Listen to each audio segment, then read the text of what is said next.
안녕하세요. 개발한 정들입니다. 오늘도 빡코딩하고 계신가요?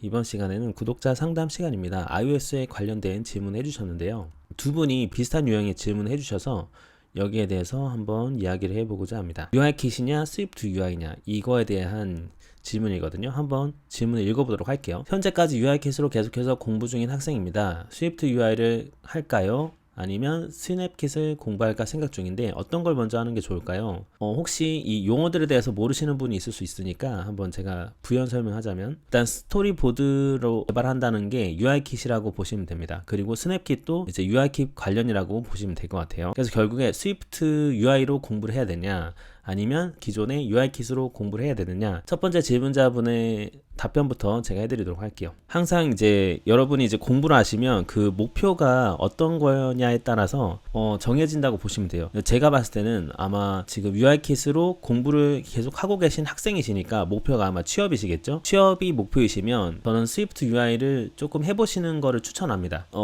UIKit으로 오토레이아웃을 어느 정도 할 줄 안다 그러면 스위프트 UI를 먼저 하시는 게 좋아요.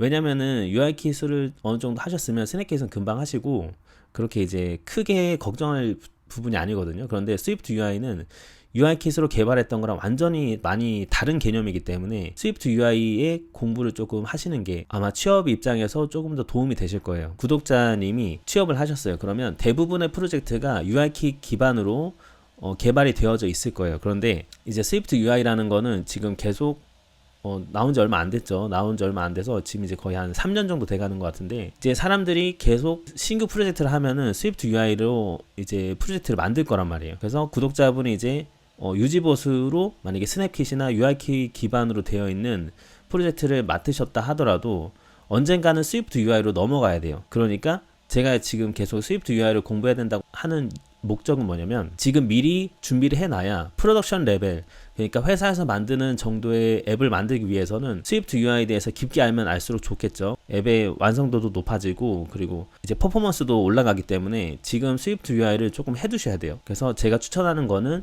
첫 번째 구독자분의 질문에 대한 답은 이렇게 할 수 있을 것 같아요. 정리하자면, 만약에 구독자분이 UIKit으로 어느 정도 공부를 하시고 그리고 코드로 오토레이아웃을 짜는 방법을 좀 아신다면 그 다음에 스위프트 UI를 공부하시는 걸 저는 추천합니다. 네, 그런 식으로 보시면 될 것 같아요. 스냅킷은 그렇게 너무 어렵게 생각 안 하셔도 됩니다. 또 제가 정대리가 그 오토레이아웃 강좌 찍은 거 있거든요. 거기에도 스냅킷 사용 방법도 있어요, 따로. 질문하신 댓글 아래다가 제가 링크랑 걸어두도록 할게요. 그렇게 공부하시면 돼요. 그러니까 코드로 오토레이아웃을 짤 줄 아신다 그러면 스위프트 UI를 공부하시고, 만약 그게 아직 안 된다 그러면 코드로 오토레이아웃을 짜는 연습을 좀 하세요. 스냅킷 사용 안 하고요. 그런 다음에 그게 어느 정도 익숙해졌다 그러면 코드로 오토레이아웃 짜는 게 익숙해지면 스냅킷을 조금 해보시면 됩니다. 그리고 나서 스위프트 UI를 넘어가시면 될 것 같아요. 네, 두 번째 질문 보도록 하겠습니다. 질문 있습니다. 지금 스위프트로 개발을 하려고 하는데 스토리보드를 해야 하나요? 스위프트 UI로 해야 되나요? 라고 되어 있어요. 요거도 마찬가지로 구독자님의 그 목적에 따라 달려 있어요. 만약에 구독자님이 나의 앱을 만든다 그러면 스위프트 UI로 무조건 하시는 거를 저는 추천을 하고요. 만약에 이제 그냥 취업 목적으로 개발을 하려고 한다 그러면 스토리보드로 좀 할 줄 아셔야 됩니다. 이렇게 보시면 될 것 같아요. 왜 제가 자꾸 스위프트 UI로 하는 거를 추천을 드리냐면, 일단 작업 속도가 좀 달라요. 스위프트 UI로 하시는 게 훨씬 빠르시고, 그리고 이제 애플에서 계속 나오는 새로 업데이트 되는 것들이 전부 다 스위프트 UI 기능들이 더 많이 추가될 것이기 때문에 스위프트 UI로 하시는 것을 추천합니다. 그리고 이제 6월이죠. 곧 6월이면 이제 WWDC 2022가 나오게 되는데, 그때도 아마 스위프트 UI 관련 컨텐츠들이 굉장히 많이 쏟아질 거예요. 그렇기 때문에 스위프트 UI로 개발하는 거를 저는 추천합니다. 제가 전반적으로 한번 정리를 싹 해드릴게요. 제가 왜 스위프트 UI를 해야 되는지에 대한 답변 해드리도록 하겠습니다. 이렇게 보면 될 것 같아요. 내가 취업 목적이다 그러면 일단 기본으로 UIKit을 베이스로 깔고 가셔야 됩니다. 왜를 계속 물어봐야 되거든요. 왜 그러냐? 왜냐면 결국 취업도 확률이거든요. 결국에 취업이란 거는 이제 회사에 들어가서 일을 하는 거잖아요. 그러면은 기존 회사들의 iOS 앱이 어떤 프레임워크로 작업이 돼 있냐를 따져야 될 것 같아요. 그럼 무조건 UIKit이겠죠. 왜냐면 스위프트 UI가 나온 지 얼마 안 됐거든요. 심지어 이제 오브젝티브 C로 이제 짜져 있을 수도 있어요. 그렇기 때문에 UIKit을 무조건 할 줄 알아야 돼요. 얘가 일단 베이스로 깔고 들어가야 취업에는 유리합니다. 그런 다음에 그 다음에 플러스로 스위프트 UI를 하시는 거예요. 왜 이렇게 가야 되냐면, 스위프트 UI도 제가 계속 공부하라고 하는 이유가 뭐냐면, 지금 최근에 앱을 만드는 쪽은 전부 다 이제 선언형 UI로 가고 있습니다. 선언형 UI 말이 어려운데 그냥 코드로 UI를 그린다고 보시면 돼요. 근데 기존의 UI킷은 오토레이아웃이라는 거를 사용해서 뷰를 그렸는데 그거랑 좀 다른 개념이거든요. 그렇기 때문에 이 선언형 UI에 대한 익숙함이 좀 있어야 돼요. 이제 스타트업들이나 아니면 기존 업체에서도 이제 뭐 대기업에서도 조금씩 스위프트 UI를 도입하는 움직임이 보이고 있습니다. 그렇기 때문에 지금 미리 해둬야 돼요. 미리 해둬야 우리 회사에서는 지금 이거 안 쓰고 있는데요, 이렇게 말하실 수도 있는데, 제가 계속 얘기하는 거는 프로덕션 레벨, 우리가 토익 프로젝트만 만들다 끝나는 거 아니잖아요. 그쵸?